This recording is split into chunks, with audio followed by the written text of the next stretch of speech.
Welcome, everybody. This is In My Mug on tour. This is live from the London Coffee Festival. This is episode 300.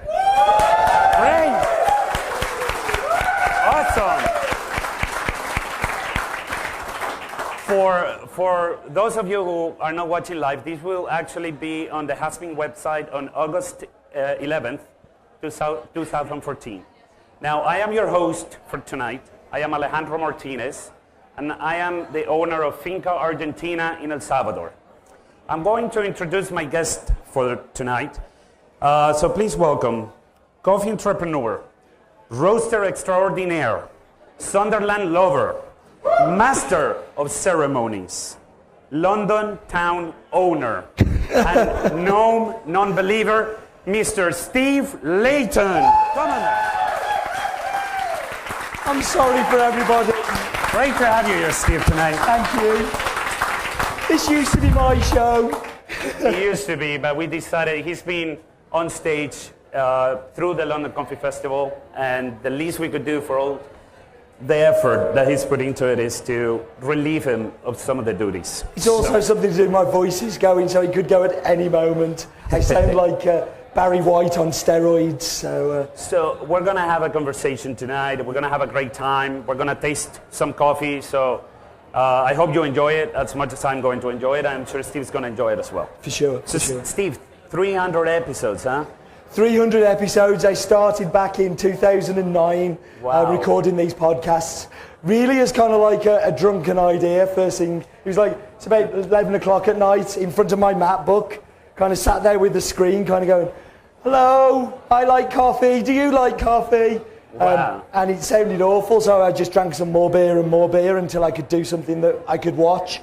And I uploaded it while I was still drunk.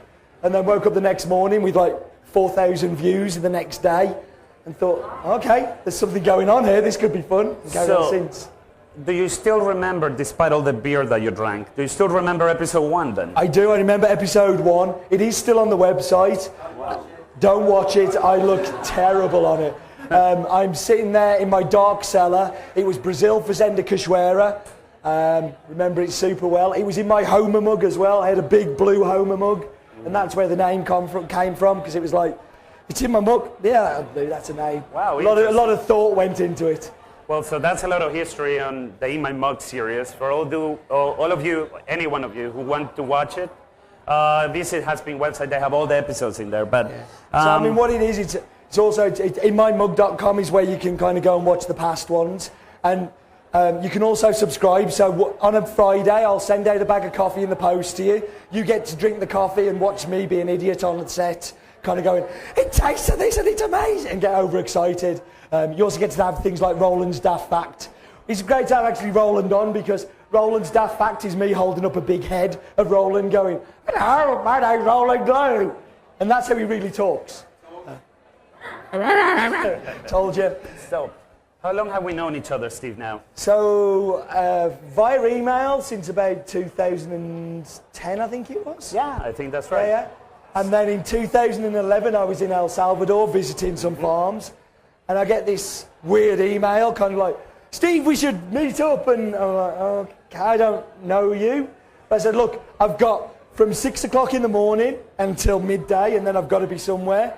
If you can fit me in that window, then that'd be great.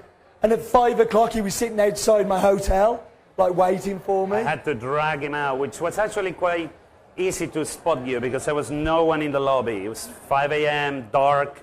So, what have we done with the farm over all these years? Do you remember how it all started and how we have progressed? Can you just elaborate? I do. So I remember the first sample that we got was a Bourbon, and it was from the highest elevation on the farm called San Jorge, which you kind of thought, that's the best one, I'm going to send him the best one. Well, not me really, actually. My grandfather, he had many farms, and Argentina was like the best farm for him.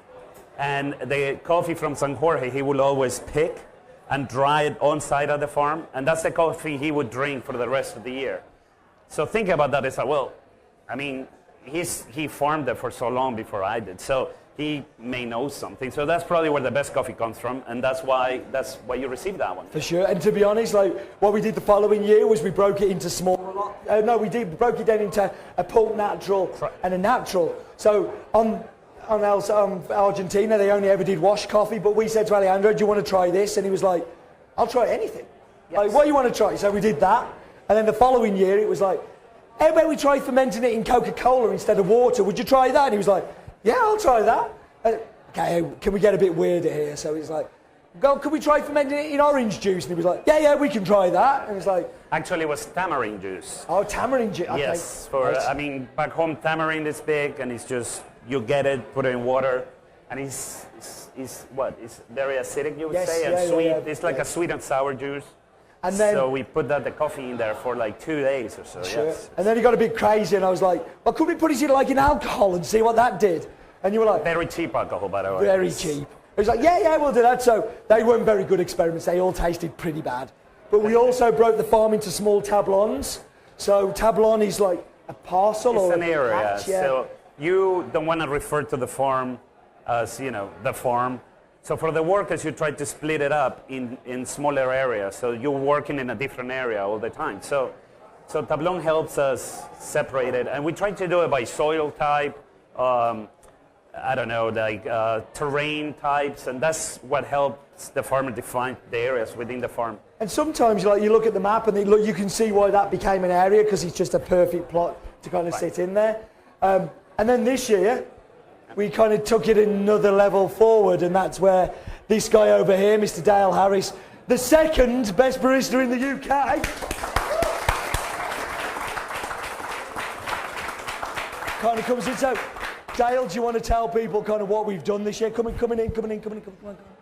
We're friends here. We're friends. We're all friends. Like, where do you want me to start? So, talk about like how the latest experiment that we did on the farm that these people are going to taste came about. Okay, so last year with the farm being separated into areas, so I do this thing. So I look after our wholesale business. I look after the cafes we supply. And so I do a little tour. So we start off in my training room, and then we go through the thoroughfare. Yep. We have a thoroughfare, which happens to be Steve's office. There's a wilderness, and there's waste and stuff, lots of broken cups and misery, tears, bitterness. We walk through there, and there's a cupping table. We have a separate Uber boiler in there. And there's this table filled with the 20 lots. Because we had a 20th one. I think it was 21, actually. I was like, I can't 21, count. yeah. Which was the one with the handwritten note? Like, this is bad. Yeah, oh God. So there was some good stuff and some bad stuff. What's the other varietal you have? The Cattimore. I think that was the Cattimore, which was actually delicious. No. There was one which was like brokens and stuff, and like nasty stuff. So Oh, but I sent that on purpose, though. I tell Steve, he makes bad coffee too. Usually what happens, the producing country keeps all the bad coffee, and all the good coffee is exported, and that's kind of the norm. And as consumers in consuming countries, you usually taste really good coffee. And I've always told Steve, wouldn't it be great to have like a study pack? He wants to sell me his rubbish, is what he's saying. Correct. Because I pay more for it than he can sell in El Salvador. Because unless you appreciate how bad coffee can be, you don't appreciate how good it is. So I've always told him, you should just send free to start So let's have a show of hands here, because we can have a democracy. Should I buy Alejandro's rubbish so you can buy it from the website just to try it? Raise your hands if you think yes. You see, people will love it. We're buying one bag. One bag. Yeah, one bag. It's for experimentation. Send us a bag. Absolutely. Yeah. Send us a bag. You can buy the rubbish. Yeah. We'll give it away. If you buy the experiment, if you buy some of the other lots, we'll give you a bag of it. How's about that? And I like to tell everybody how this came about, but in El Salvador, we only produce Arabica coffee. And I've never tasted Robusta coffee. The first time ever I've tasted Robusta coffee was here at the London Coffee Festival from Black Sheep. And I'm like, I have to get my hands on Robusta. This is great. He's so confused. I'm not saying it's good coffee. You did this. You guys brought him here. No. I'm not saying it's good coffee. I'm just saying it's important for everybody, if they want to understand coffee better, to try as much as you can. And trying Robusta is part of it. So the whole idea came from that. No, I mean, we have a philosophy that it has been as well. We bought a defected coffee this year, the phenol. So phenol is something that happens during the processing stage or the picking stage, and it's horrible. It tastes revolting. And we bought a bag of it, and we're giving it away if you bought the very expensive coffee. So, yeah, you know, it's something we've done a lot before. Right. So we'll do it. That's cool. So should we go back I was to going to say, it's my show, yeah? Experimentation. Yeah, your show. So 20 lots, 22 lots, one of them. So we also have a business in Dublin, in 3FE. They did a tasting event that Alejandro kind of Skyped through and was involved in, but they tasted all the lots over an afternoon. And it was amazing because, like we're coffee professionals. And what we know is that, like, coffee from different farms, like coffee from different farms often tastes different. Sometimes, like, the selective picking and the different processing is very common. But I never really understood, like, how important an area is until you break a farm into those spaces and separate them and just taste this next to this next to this. And also we make wild sweeping statements about what works in coffee. So El Salvador is the perfect nation. It's the one that it's the poster child for specialty coffee. They have almost exclusively Bourbon plant stock that tends to be really sweet, really balanced, little bits of red fruit, great for espresso. We all love it. Like barista champions and second place people. We love the we love El Salvador Bourbons because they're everything we want in espresso whilst also being clean and having great flavors. And so, typically you'll go to a farm and say, where's the Bourbon? That's what we want to taste. And actually, when we tasted all those lots together, the coffee that was best was not that one. It wasn't the highest altitude, and it wasn't the Bourbon, and was it the Pub Natural as well? So it was all the things that typically we say, yeah, this is good, but it's not the best. Because it's all about context. So when the altitude is lower, when there are more weeds or more sunlight or whatever it is, because I don't understand this, I don't need to, I have people. It was the catamore from this one area just shone. And you begin to start questioning everything about, what's accepted, like what we're told to like. And so you just have to taste everything. And so we were excited, and then time rolled on, and my good friend, John Gordon, who's not here because he's getting drunk, which is fine, but we love him. And anyone who's watched this for far too long will have been in John's shed and seen good things. You've done a lot of things in my mug. I have. I've been a lot of places. This is not the first place I've been on tour. It's not the worst place you've been on tour. I've done it on a train. I've done it on an aeroplane. Where the weirdest place? John's shed was pretty weird. John's shed was pretty weird. But in my story, again, come on. John went to represent the UK at the World Finals in Melbourne last year. I'm weird. I'm very comfortable staying up till 3 a.m. to watch people make coffee on the internet, and I can't taste it. And there are at least 17 other people in the world who share this fascination. And one of them, weirdly, one of the ones who not only was watching but was so involved, was typing little things on the little stream. Do you remember, forum, messenger sites? I don't remember. Messenger? No, I don't remember. So little chat site things, and we were... I bumped into Ali, and it was I suddenly understood that barista competition is not just about the barista, but it's not just important to the barista. It's not just progressing I hate this phrase, the barista movement. Farmers are interested, and farmers are getting ideas and showing ideas and seeing new things, trying new things. So Ali's watching this, and we started talking about black honeys. It's what's a black honey? And then we started talking to Marta from Guatemala, wherever she is. And what's a black honey? But these are 10 different black honeys. Right. This pollination of ideas, cross-pollination of ideas from different places is really, really important. When you have Firdas or Ali, who's ready to be excited about it, because this is not a game to you, but this is something that's fun for you. Who likes bread? Should we talk about bread? Oh gosh, don't get him started. Okay, I won't talk about bread. Shut up about bread. The joy of what all you guys kind of watching and certainly all the subscribers and people who are involved, it's you really care about coffee. There are people in bread who really care about bread.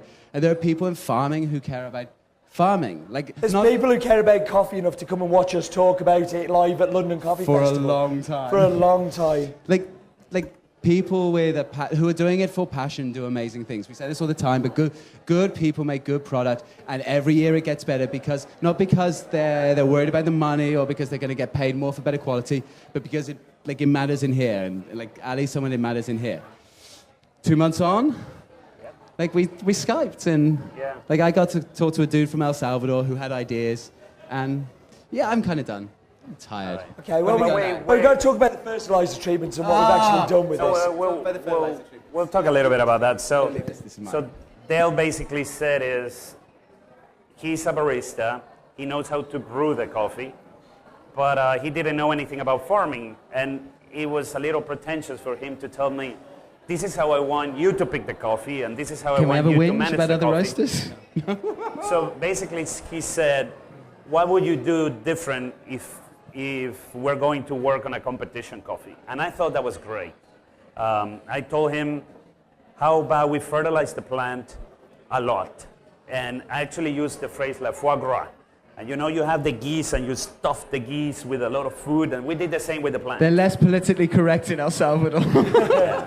But we did the same with the plant, and part of me, I wanted to try see different results. So it was an experiment that I wanted to try, and it was great to have an excuse to do it.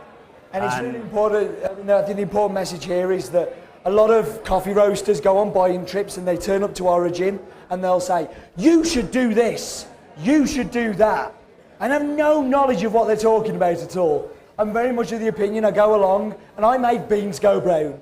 I'm really rubbish at making them wet, and I'm really rubbish at growing them. So I talked to him about making them wet, and I talked to him about growing them. And this was, if money's no expense, because it's a small lot, we'll put loads of money on it. I mean, how much did this experiment cost per pound in the grand scheme of things, do you think? It's like maybe $1 a pound more.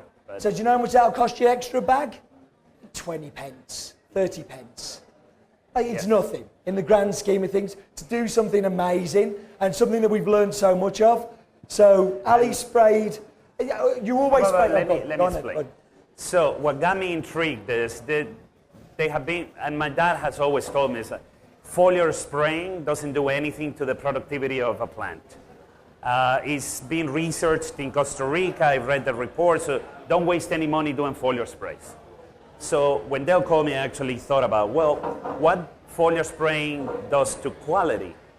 We haven't researched that. I would love to see what it does. And like it's important to say that this is a real issue in coffee.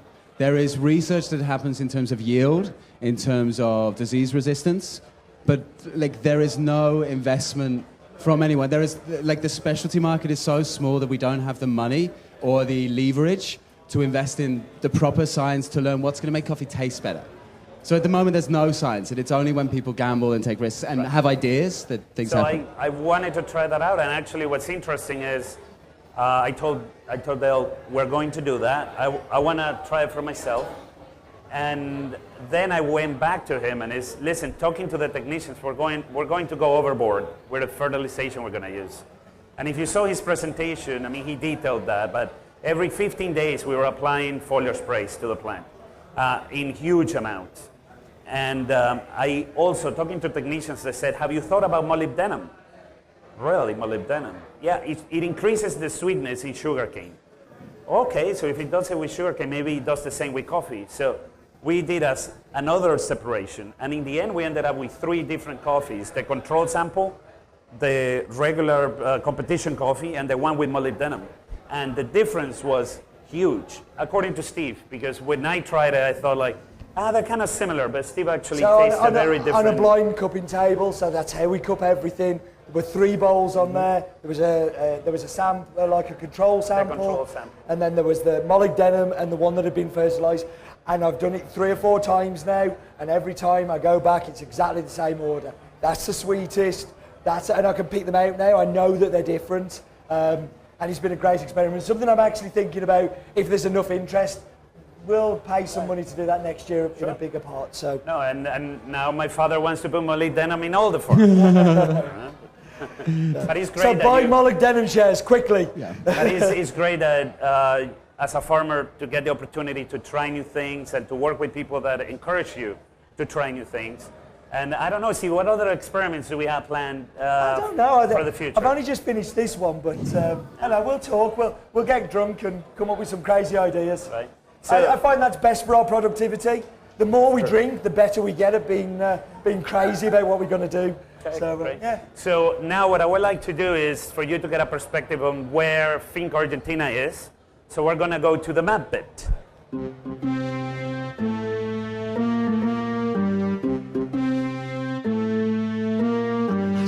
Break from all this liveness. I don't like the liveness. Let's go back to video. It's much easier. But here we are. We're going up to Blighty. If you've watched an In My Mug in the past, and if you haven't, welcome. This is what we do. We do the map bit.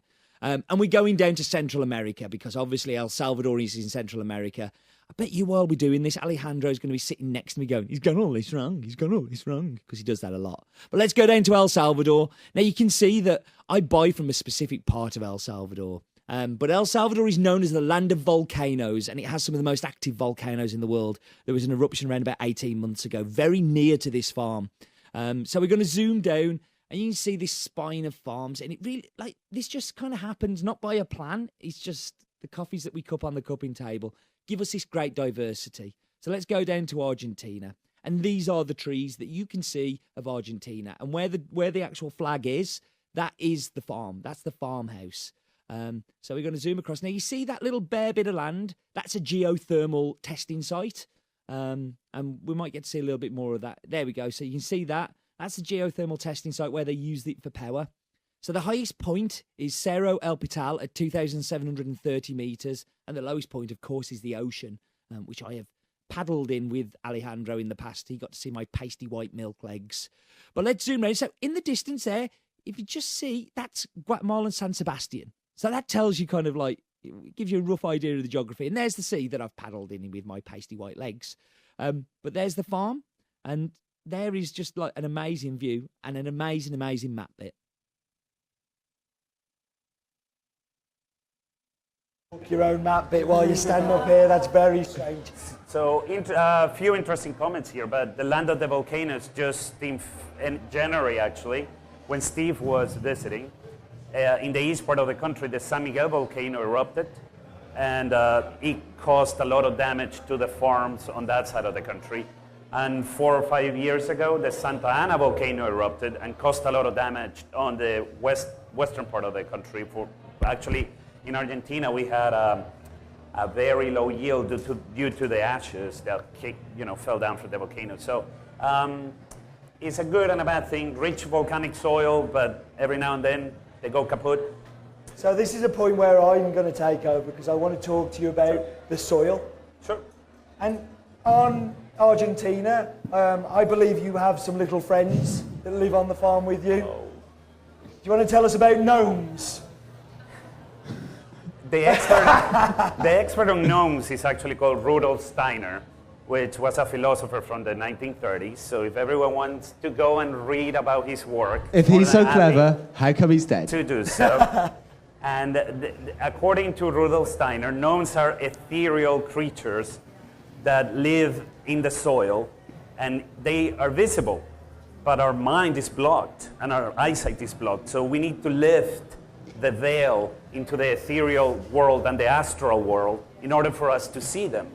And if you feed the gnomes, right, and you treat the soil right, basically the gnomes push the plants out and help them grow. Now he loves to make fun of me, and I was telling them about all these that I read, and he said, "Do you believe in gnomes, really?" So this is where all this comes from. So we had about 4 hours of drinking. Again, we seem to get drunk a lot. I think we do. Yeah. But like the gnomes, so go gnome. There were lots of jokes, but every year on Has Been, we create a T-shirt for a farm. Last year it was. Oh no, but wait, let me. Okay. So he mocked my gnomes, and then we got home, and I said to him, "I take my gnomes very seriously," and I actually showed him my gnome, my garden gnome, which the dogs, his big dogs, have tried to eat. And my wife hates, so keeps hiding my gnome in the cupboard, in the closet. But every time I don't see my gnome, I take him back out. But. So every year we create a T-shirt. Last year was Limoncillo. The year before was El Bosque. And we felt that this year we should create a new T-shirt for Finca Argentina. And Ali hasn't seen this yet. But Ali, I'd like to present you with the first T-shirt from our new range, which is... Awesome.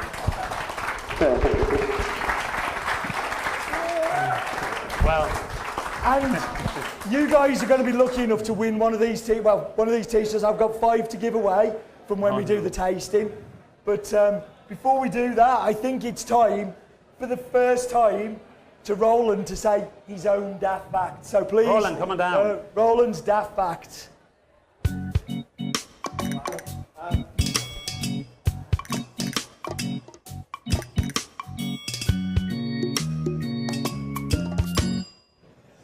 Hello, mate. Oh,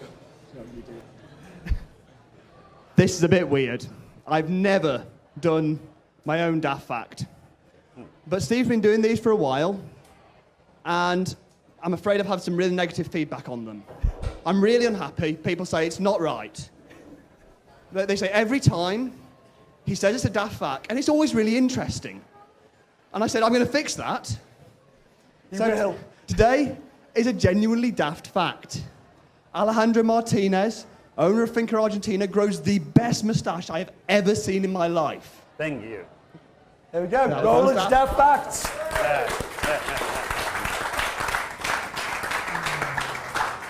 So what's next on our list, Ali? You've got the running order. Thank you, Roland. And right now we're going to do the coffee tasting, and I believe we're going to be copying A2. A2. Yeah. So talk to us, Dale, about A2 and why this is different. A2 is the coffee that we... So there is some confusion over the letters because we had R, which was regular, and we had A1 which was the standard folio spray split into 8 separate treatments, and we had C1 and C2. It's so confusing. We had to change the letters for the competition because we were worried about small judges not being able to follow things in 15 minutes. It's really hard. A2 is the coffee from San Jorge. It's Bourbon. It is washed/semi-washed. We have arguments about this, about what washed coffee means. It's washed. It's washed. That is wrong. Cultural variations. And this is the coffee which had separated folio sprays every 15 days with added molybdenum. We found this... Of this coffee, there is like... Well, we've got the stuff for Rimini. We don't need that now. No. But there is the tiniest amount. You are apart from the UKBC judges, you were the part of a very few elite people. Like less than 4 people. And I'd never brewed this espresso until last week. Steve did the first roast with it. We kind of knew what it was going to do. We had some sample roasts, but yeah, it's the joy of it is it tastes exactly like the other coffee from Finca Argentina, or certainly the washed coffees.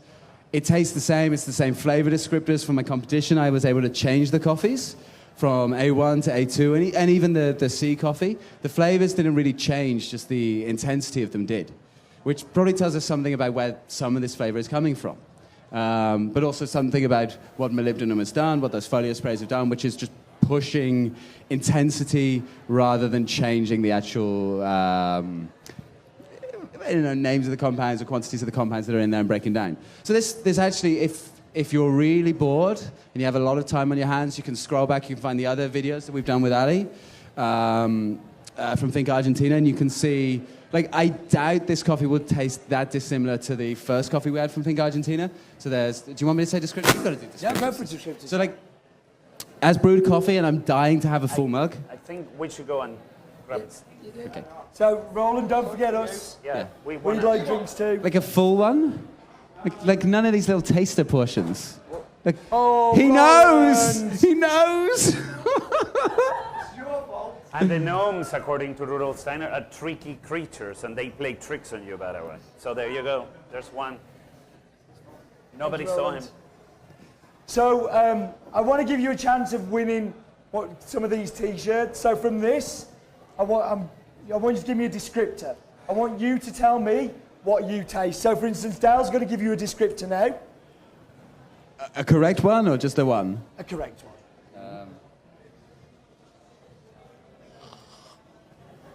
Do you want a loud noise? No. It's too hot. Still. It's too hot. It's too hot. It's very Gotta sweet. let it cool down. So sweet. Sweet is a word that describes. Yeah, and we have our first descriptor coming in. Yeah. Dried apricots. Yeah. So that's a good descriptor. You can definitely have a T-shirt for that. A round of applause for our first winner. I have assistants at the back who will give the rest of them out because I can't run around with those. And also, one thing I've got to say thank you to is to Marco, because Marco have let us use their bulk brewer even though they've turned everything off. So this is some product placement for Marco. So we love Marco, and I think it's really important to say because Todd might be watching. I wholeheartedly endorse this product or thing. Do you think Todd's watching? Yeah. So there's this thing in coffee called man v machine. Like what makes the better coffee? It's not a real question. There's one answer. Bulk Like machines are better than people. Yeah. Bulk brews are pretty good. Like if you see like the bulk brew with the tap, if the urns are clean and if the people care, the coffee will be good. Del, if I can interject, one thing that really struck me from the competition was when you just, and I don't drink espresso, I drink my coffee black, pour over, and I try your espresso, and you said it's blood orange, and it was blood orange. Yes. It wasn't drinking coffee to me, it was like getting a blood orange. So like one of the things with espresso, like if I'm honest, and I think most good baristas will say the same thing, is like if we're honest, espresso is really useful. It's a great way of demonstrating differences very quickly. It's a great way of showing, wow, look what coffee can be. Isn't it weird? Isn't it amazing? Isn't it intense? But all it does is really concentrate and intensify flavor. So blood orange is in this. I can taste blood orange right now. But it's a subtle thing, and there are like 100 things jumping to attention, right. And they're going to change. Like espresso tends to be fairly fixed. So you brew it, and you taste something your first sip. Your second sip will be slightly different because you've been impacted by that first sip. But this... I think the thing for me, the thing I always remember the first time I tasted Argentina was pomegranate. Now, I don't know if anybody else is seeing this, and whether it's just my going back to a time of wonder, but the pomegranate is really in there for me. In the brewed coffee, and now in the espresso, tends to disappear a little bit and turn much more into that orange, but I'm just getting a beautiful pomegranate. We should stop. Does anyone else have another descriptor? Second descriptor, yes. Like baked popcorn. Plain popcorn. Plain popcorn, okay. Yeah, that's good. That's a good one. Yeah. We have another T-shirt, please. Simon, there we go. Simon's Simba. bringing you a T-shirt. You can all follow him as Has Been Simba on the Twitter. No. Yeah. So Simon is our newest He's employee. like the apprentice. He's learning. He messes up a lot. You'll have to excuse him. He's not special. quite trained yet. He's a special snowflake. So I'm looking for another descriptor somewhere. Chocolate orange. I like that one. Okay. So El Salvador's. Typically, we'll have chocolate in the finish, and it's more something that comes afterwards. But also Bourbon. Bourbons tend to have that creaminess. The things go together. Okay, let's be really difficult, because descriptors are not just like flavors you get. So also flavors or aromas. They're just things that you pick up like retronasally. So harder descriptors are like body. So how does it feel? And it's really hard with brewed coffee. So a lot of that is controlled by the recipe.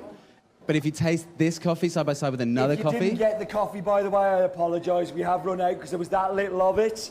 That's it. Like, I had to pull a lot of shots to pull, like, 4 drinks.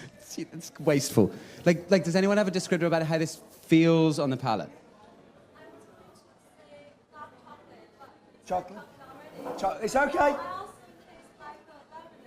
A lemonade? Lemonade. We'll go with like an effervescence with it. That's great. There's another one there. I also saw a ripple over there of like... I want the man in the world's most awesome T-shirt. That's like a pink grapefruit, but with a brown sugar on it. Honestly, if you'd be my judge... Oh, it's so good. Wow. Do you know what? I'm going to go crazy. I'm going to do another one as well. So any more descriptors out there and one more chance? Pardon? Sorry. Hold on. I run to the audience. Woo! Here it comes. Light to medium body. A light to medium body, so it is a very delicate coffee. So there we go. That's all of the T-shirts. Thank you. So what are we doing next, Ali? Now we've done the tasting, because you're in charge. It's your show. Yes, I think... I like having other people to do the work. No, I think we should wrap it up. Everybody loves actually, Alejandro. questions. Oh, right. So audience questions. before we do that, how many people in this room have ever drunk the coffee in the same room as the producer? 2, 3. Oh, 3. So 3, 4. Okay, 4 of us. There we go. Before today. So it's a pretty immense thing, and this is a great opportunity to ask him some questions.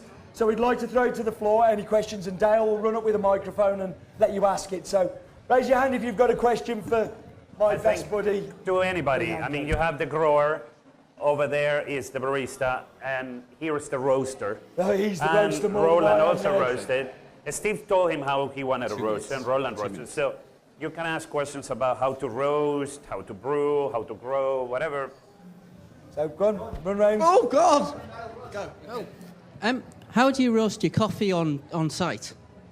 How is what? How do you roast your coffee? Do you use a pan roaster or? No, we have a very crappy Salvadorian-made. Crappies in El Salvador were not very good, by the way. I'll help you out. It's a Salvadorian-made roaster. It's tricky, but the guy we have does a good job, and you know we've been improving. Yep. With Steve's help, he's been helping us. And Yes, it is. And how big is that, roughly, in terms of how much you put in there? The roaster fits in 300 grams or so, and there's a 2-drum one, but it's electric, so it's not very good. No, we like electric sample roasters, don't we? That one's got to be the third place in the Brewers Cup. So the first time that I visited the cupping lab, Ali was really trying to make it better. Yes. And he was, but every year I've gone back, it's got a little bit better and a little bit better. Because before, it was to find defect, and now it's to find quality. And that's probably the most exciting thing that I can do as a green buyer, is to motivate somebody to want to do better, because that means we're going to find better coffees.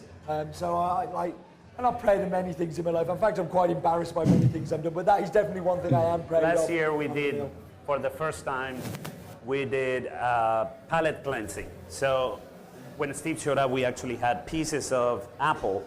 So after every cup, he could cleanse his palate with an apple. So after you've done a table, you know, you get Funky tired stuff. and you need to clean out, and it's like, it was amazing. It's just light years from where it was, and they do a great job. So that's a good question. And the other good thing about an electric roaster, once you finish roasting, you just pull it back, and then you can put the kettle in the back, and it helps you boil the water. So it's a 2-in-1. So I think it's also important that a lot of cupping, a lot of kind of quality analysis is about building up reference points.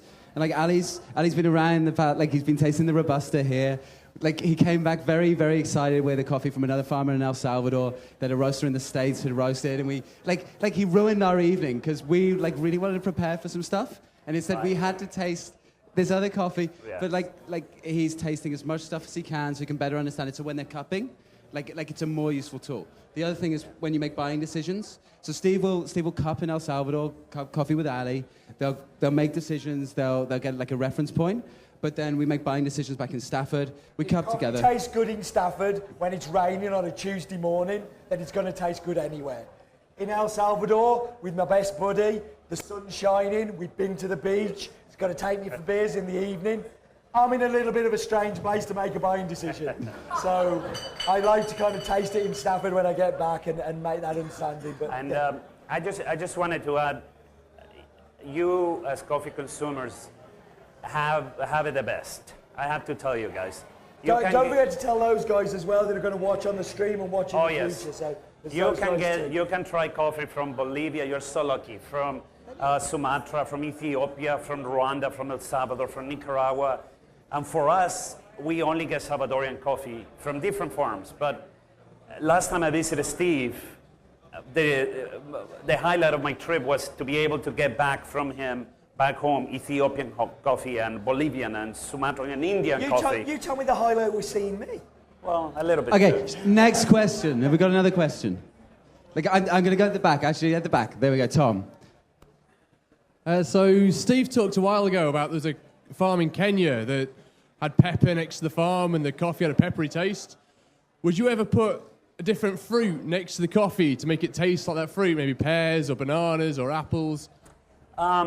We've debated that. We actually have macadamia nuts in a part of the farm, but I've never tasted a nutty flavor in it, unfortunately. But I think it's the flavors you tend to get come more from your terroir than from other fruits that you plant around it, I think.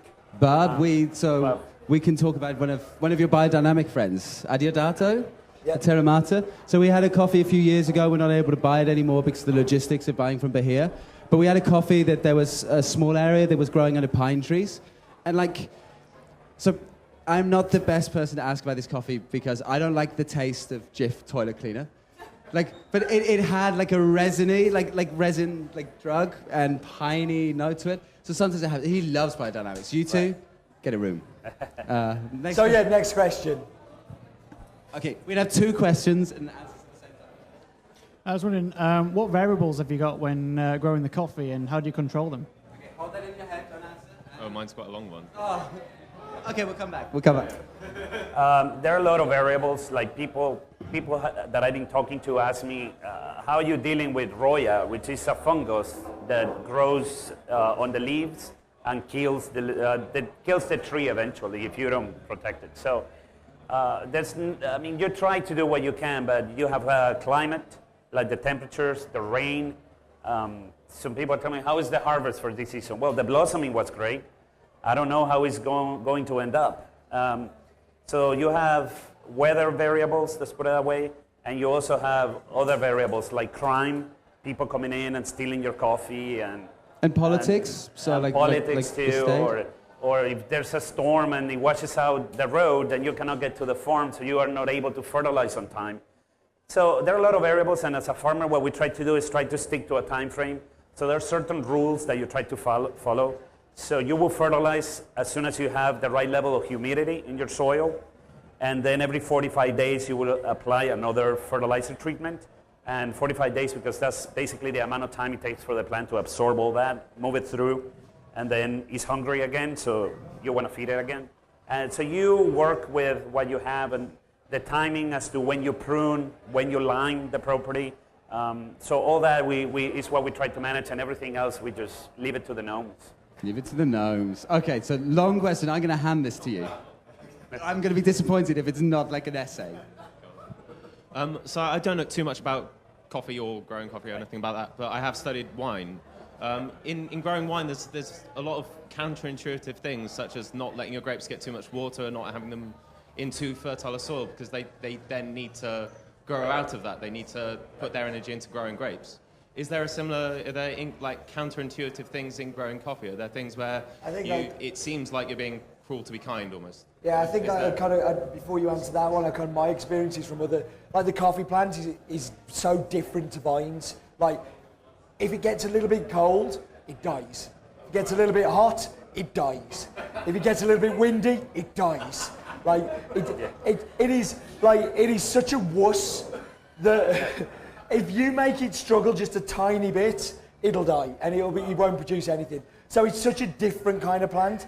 I've got a theory. If I was and I won't put this theory into action until I own a coffee farm, and that's my ultimate aim, so I can make all the mistakes and lose all the money. And we've got a little bit of a project coming up in the near future that I may have a little bit of Argentina for me to do this stuff on. Yes. But so I know with when the vines are growing, they'll pick off the little grapes to kind of make it yield less.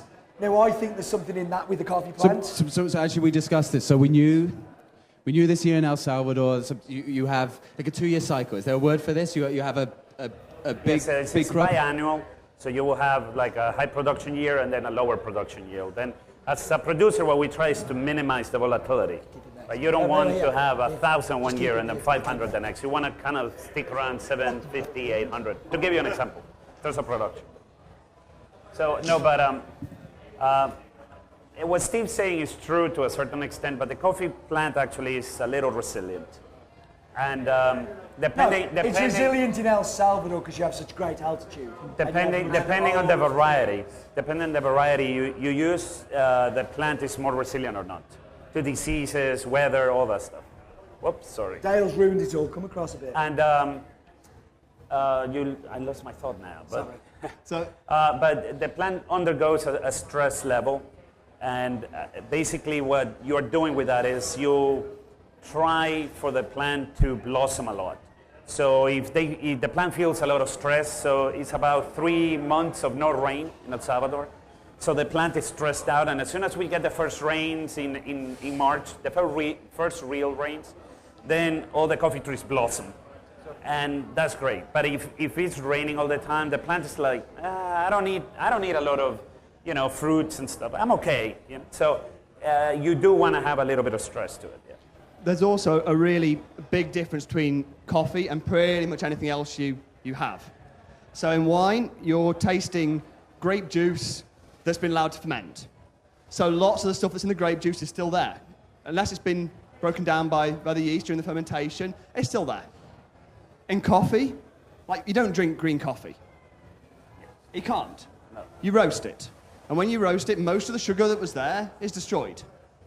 You're actually tasting stuff that was in the cell walls and stuff that wasn't there in the first place. You've had to break it down and make it accessible. So it's not always a direct correlation of how it would be. And that goes back to Tom's question about planting things beside, planting it, tasting of it. I don't know how much of this is in here, or how much of it is coincidence. Like, sometimes it's just a coincidence. But yeah, you change the coffee beans so much in the roasting process, it's very difficult for it to have anything to do with it. So yeah. But it's also important to recognize that roasting is a process like cooking. You get the same thing with steak. So there is what you put in is a fixed set of ingredients, and then you apply a process and it develops in a certain way. And that's part of the, I don't know how this works, but these guys do, they're roasters. So I trust them, and they think about it. Well, they should. I get tasty coffee every week that enough. So, any more questions before we wrap up? I think one more question, and then we're going to kind of get this. There we go. It's not a question. It's actually just to say thank you, Alejandro, for working with Steve to produce such brilliant coffee. I'm a In My Mug subscriber. Oh, excellent. So if it wasn't for In My Mug, I'd probably only drink Ethiopian or Kenyan coffee. But it forces me to try other things, and makes me appreciate all coffees and the varietals, and it's a great education process. So thank you, Steve and Alejandro. Excellent. That's really kind. A lot of the reason why I did In My Mug is that I love that journey and I love that experience. That's why 300 episodes in, I'm still doing it every week, week in, week out. So thank you. It makes it really worthwhile when you get that kind of feedback, and that's really touching. Thank you. I think all that is left to say is thank you to Dale. Super proud of what you've done today with Alejandro's coffee. You're amazing. Thank you to Roland. Roland puts up with a lot from me. I put up with a lot from him as well, though, trust me. So thank you to Roland. Thank you to Chris, and thank you to Simon, who's been working hard in the background too. Finally, thank you to Steve. And also, I want a special thank you to the guys in green t-shirts and Sam. Tactical Media, who's been filming this live for us. This was a crazy idea that we would try and do a live one and cut in the idents and do all the stuff for a future episode. And they let me do crazy ideas. And these are the guys that help me with the animations and all of the brew guides that we do. And without these three guys, wouldn't be half the company it is. I'm thanking everybody today. And thank you to guys in the audience. But most of all, thank you to the subscribers that keep buying the In My Mug, keep doing this stuff. You are truly inspirational and amazing people. And do remember, life is definitely too short for bad coffee.